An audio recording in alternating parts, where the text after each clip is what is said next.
दोस्तों मेरा एक क्लाइंट है जो 5900X CPU के साथ RTX 3070 GPU को पेयर करके PC यूज़ कर रहा था। कुछ दिनों बाद उसने अपने GPU को अपग्रेड करवाया, GPU सीधा उसने 4090 पर स्विच कर लिया। एक्चुअली वो आर्किटेक्ट है तो उसके पास 4090 पहले से रखा हुआ था। उसने गेमिंग के लिए पुराना PC अपना अपग्रेड करवा लिया। GPU को अपग्रेड करवाने के बाद उसके PC में कुछ शॉकिंग प्रॉब्लम्स फेस करने को मिली। एक्चुअली 5900X और 4090 दोनों का कॉम्बिनेशन पेपर वर्क में तो अच्छा लगता है, पर सामने क्या प्रॉब्लम निकल के आई वो मैं आपको बताता हूँ। GPU काफ़ी ज़्यादा पावरफुल था और CPU उसे पूरा यूटिलाइज नहीं कर पा रहा था। हे दोस्तों, मेरा नाम है राणा सिंह और आज के इस एपिसोड में मैं आपको बताऊंगा कि कैसे मैंने अपने क्लाइंट की केस को स्टडी करके उसके CPU बॉटलनेकिंग को रिड्यूस किया और बिना कोई CPU को अपग्रेड किए हुए कैसे हमने उसके CPU की बॉटलनेकिंग को कम किया। सबसे पहले मैं आपको प्रॉब्लम्स बताता हूँ कि कौन कौन से प्रॉब्लम्स हमें GPU को अपग्रेड करने के बाद उसके PC में देखने को मिली थी। जब वो कॉम्पिटिटिव गेम्स खेल रहा था जैसे वैलोरेंट हो गया, फोर्टनाइट हो गया, तो उसमें उसकी GPU की जो यूसेज है वो 70% तक की जा रही थी और 70% पर जाके उसका GPU यूसेज स्टक हो जा रहा था और ये चीज़ एक क्लियर साइन होती है CPU बॉटलनेकिंग की।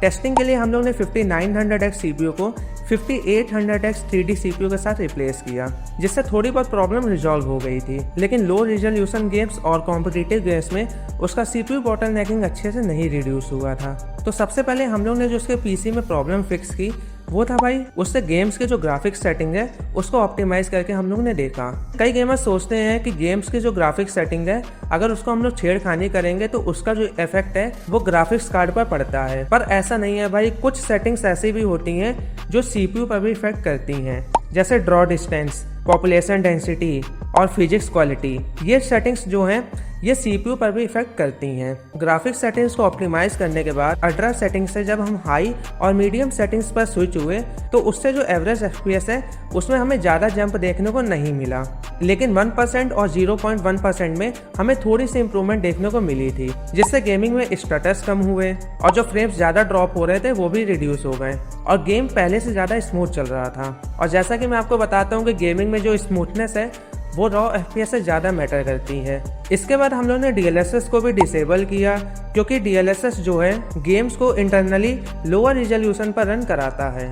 DLSS से फास्ट फ्रेम्स जनरेट होते हैं, जिससे GPU CPU से बोलता है कि अगला फ्रेम जल्दी से भेजो। DLSS को ऑफ करने के बाद GPU आपका बिजी होने लगता है, जो CPU पर प्रेशर नहीं डालता है और उससे हमें बॉटलनेकिंग भी थोड़ी कम देखने को मिलती है। इसके बाद हम लोगों ने CPU को अंडर वोटिंग किया। मॉडर्न CPU फैक्ट्री से ही एग्रेसिव ट्यूनिंग के साथ आते हैं, इसलिए अंडर वोटिंग जो है आज के टाइम पे ओवरक्लॉकिंग से भी ज़्यादा पॉपुलर है। अंडर वोटिंग करने से CPU की जो हीट है वो कम होती है और CPU जितना कूल होगा उतना फास्ट रन करता है। अंडर वोटिंग का मतलब ही होता है कि CPU को पहले से थोड़ी कम पावर देना, जिससे CPU के टेम्परेचर्स कम होते हैं, थ्रॉटलिंग रिड्यूस होती है और बूस्ट क्लॉक जो है वो ज़्यादा टाइम तक की होल्ड होते हैं और अंडर क्लॉकिंग से FPS भी स्टेबल रहते हैं। बट तुम अंडर क्लॉकिंग तभी करना जब तुम्हें उसकी प्रॉपर नॉलेज हो, वरना तुम्हारा मदरबोर्ड डेड हो सकता है। अब इसके बाद हम लोग ने बायोस में जाके रिसाइजेबल बार को इनेबल किया। नॉर्मली CPU जो है वो GPU के मेमोरी से थोड़ा थोड़ा डेटा एक्सेस करता रहता है।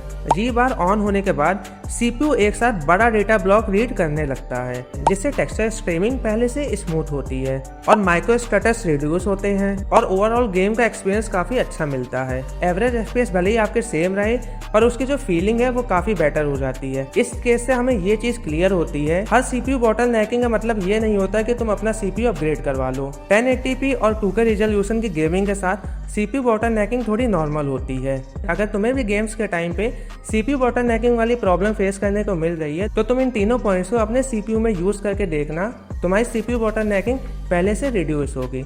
वैसे दोस्तों आपको एपिसोड कैसा लगा मुझे नीचे कमेंट बॉक्स में जरूर बताइएगा।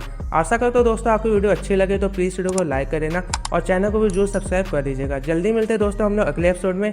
लास्ट तक वीडियो को देखने के लिए थैंक यू।